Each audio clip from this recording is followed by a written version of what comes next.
Olá, sejam todos muito bem-vindos. Este é o canal Esquerda Autocrítica, um canal progressista que analisa os erros da esquerda brasileira. Estamos sempre pedindo para nos ajudar a ampliar o nosso alcance. Sigam, se inscrevam e divulguem. Você já deu a sua curtida? Isso é importante para nós. Depois de 4 anos da gestão de Bolsonaro, que foi marcada pelo vazio governamental, a expectativa da volta de Lula gerou muito otimismo em boa parte da população. Mas após uma campanha estranha, sem programa de governo e com muita festa, dança e muito gracejo, Lula decepcionou bastante. E hoje, com mais de 2 anos de governo, em que nenhuma mudança é vista no Brasil e a população se encontra cada vez mais desamparada, temos condições de avaliar que a terceira gestão de Lula foi um fracasso retumbante. Este é o nosso tema de hoje e vamos provar por que foi um erro Lula decidir retornar ao poder. Em 2018, Lula foi preso por supostas acusações de corrupção. Mais tarde descobriu-se que o verdadeiro motivo da prisão foi para impedir que um candidato progressista vencesse a eleição, permitindo que um direitista, ao gosto das elites dominantes, pudesse governar o Brasil, satisfazendo os interesses dos homens mais ricos do país. O neofascista Bolsonaro venceu as eleições, mas decepcionou as elites, numa atuação frouxa, se limitando a escrever besteiras nas redes sociais e a servir de uma espécie de ayatolá para a parte evangélica da população. As elites acabaram se cansando de Bolsonaro. Mas quem seria o sucessor? Ao sair da prisão, Lula se ofereceu como sucessor. O sistema aceitou rapidamente a decisão, o que é estranho, visto que Lula poderia servir de ameaça para as elites dominantes e as instituições controladas por elas. Algo que aconteceu nos bastidores de soltura de Lula, e de que até agora ninguém sabe, pode revelar porque Lula foi rapidamente aceito pelas elites. Mas é nítido que Lula saiu meio estranho, meio alterado, sem vontade de revolucionar. O Lula guerreiro dos sindicatos morreu na prisão. Em seu lugar, nasceu Lulinha Paz e Amor da Faria Lima, o amigo das elites. Após oficializar a sua candidatura, Lula partiu para a campanha. E que campanha estranha! Nada falou de seu programa, preferindo apostar em seu carisma e na suposta urgência de governar por ser, segundo o próprio Lula e seus admiradores, o único político capaz de combater o bolsonarismo e trazer a democracia de volta. Substituiu o programa de governo por um estardalhaço, chegando a discursar em palcos enormes e forjar uma nova campanha de diretas já, em um palco parecido com o usado pelos Rolling Stones em suas turnês. Mas tudo sem a repercussão esperada. Lula apostou em muito barulho por nada. Venceu no primeiro turno de forma apertada, recebendo muito menos votos do que esperava. Perdeu para as abstinências, já que grande parte da população não aceitou a estranha campanha feita pelo petista. O eleitorado viu que Lula não iria fazer aquele governo da esperança, tão alardeado por ele. Lula foi para o segundo turno e ganhou também de forma apertada. Mais uma vez a população percebeu que aquele Lula era muito estranho. Apesar de Bolsonaro receber muitos votos por conta do ativismo religioso, a maioria da população, diante das duas duvidosas opções, preferiu anular o voto. Mas como abstinências não governam, Lula foi considerado vencedor e tomou posse. Alegando urgência, sabe qual foi a primeira coisa que Lula fez? Viajar. E levou junto a sua doce Janja, que não se casou com ele por ser um jovem loiro alto e musculoso, de olhos azuis e voz de radialista. Com a desculpa de buscar investimentos, o que se viu foi Lula se exibindo para o mundo, reivindicando protagonismo e se metendo nos conflitos alheios na ânsia de se consagrar na política internacional como um influente pacifista. Nas reuniões em que era convidado como espectador, falou como anfitrião, enganando seus admiradores aqui no Brasil. Mas lembremos que Lula teve que compensar a solidão que lhe incomodava muito no período em que ficou encarcerado. Lula sempre foi um homem que adorava estar no meio de multidões. Para suportar a solidão, leu muitas biografias de políticos. Esta leitura afetou a sua mente, colocando na sua cabeça a ideia de se consagrar como um importante líder político mundial, como Nelson Mandela. Por isso que ao tomar posse, sua primeira atitude foi se exibir ao mundo como uma vedete, na esperança de ser recebido com braços abertos pela política internacional. Exatamente o que aconteceu com Nelson Mandela. Talvez Lula esperasse que o Coldplay fizesse uma canção em homenagem ao petista, como Simple Minds fez para Nelson Mandela em 1989.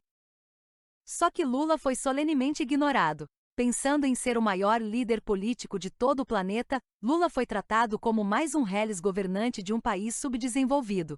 Um político como outro qualquer. Não foi sequer indicado ao tão sonhado Prêmio Nobel. Os presidentes Zelensky e Vladimir Putin ridicularizaram Lula por se meter no conflito da Ucrânia contra a Rússia. O petista também se meteu na questão da Palestina, algo alheio à sua responsabilidade. Ansioso por ser consagrado como responsável por impedir a Terceira Guerra Mundial, Lula discursava como anfitrião nos eventos em que era um reles convidado, esperando ser calorosamente ovacionado por falar coisas óbvias que seriam muito bem ditas por qualquer liderança.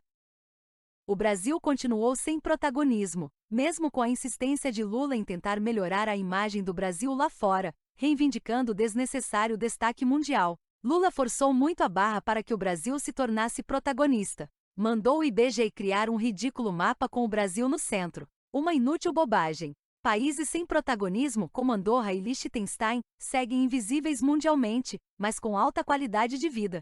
E o Brasil precisa de protagonismo? Não precisa. Brasil não precisa de protagonismo. Brasil precisa de qualidade de vida. Protagonismo não traz qualidade de vida. Não adianta inventar que sim.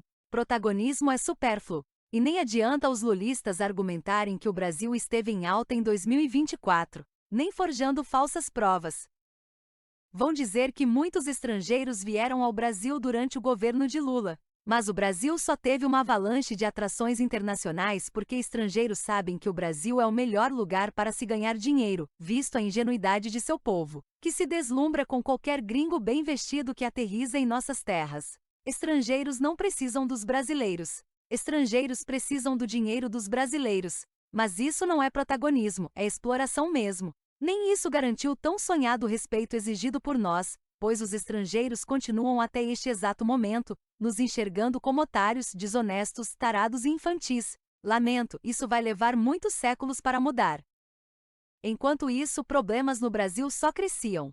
Lula nada fez para revogar as maldades de Temer e não tomou nenhuma medida ousada de solução imediata.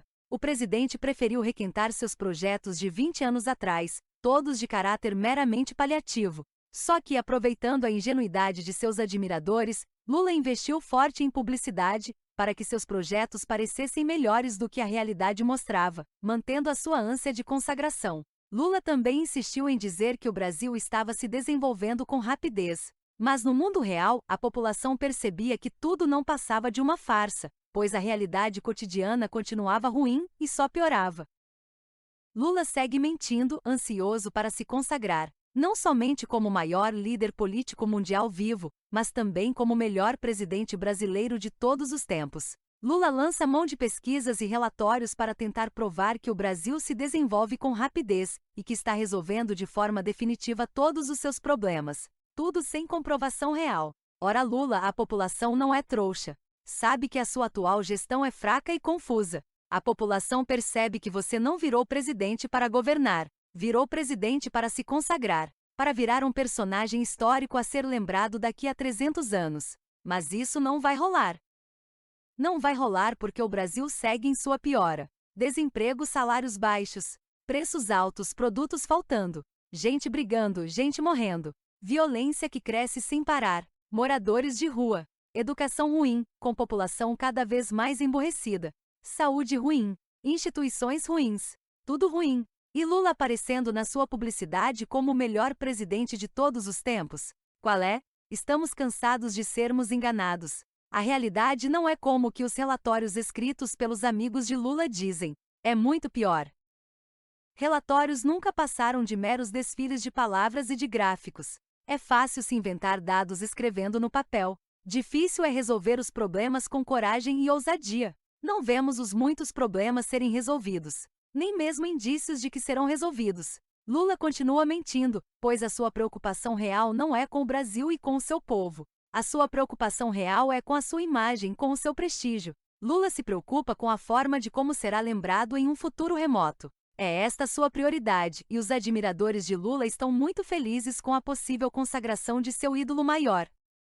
Se Lula quer se consagrar, tem que governar direito, resolver todos os problemas, não com paliativos, mas com soluções definitivas. Mas Lula não quer fazer isso. Governar o Brasil com estes problemas é difícil e pode tirá-lo do poder. A burguesia odeia bons presidentes. Se Lula foi autorizado a governar nesta gestão, é porque fez acordos com as elites, que lucram com o sofrimento dos brasileiros e com a manutenção de problemas e desigualdades. Não sejamos ingênuos em pensar que Lula manda em tudo neste país. Ele é apenas um capacho, um cachorrinho de estimação da Faria Lima, um verdadeiro pelego. É assim que ele irá se consagrar. A terceira gestão de Lula foi um fracasso. Pior que Lula pretende se reeleger, para tudo continuar na mesma e retomar a sua caminhada pela consagração de sua imagem, além de oferecer mais mordomia para sua amada Janja. Mas se a população criar consciência, vai arruinar este plano do molusco presidente, impedindo a sua reeleição. Velho doente submisso às instituições e capacho das elites, é impossível que Lula faça uma gestão que o consagre como grande estadista. Vai se consagrar mesmo como um grande pelego, uma verdadeira farsa. Lula, você já era. Foi o que tivemos por hoje. Obrigado pela audiência. Até a próxima postagem. Um abraço a todos.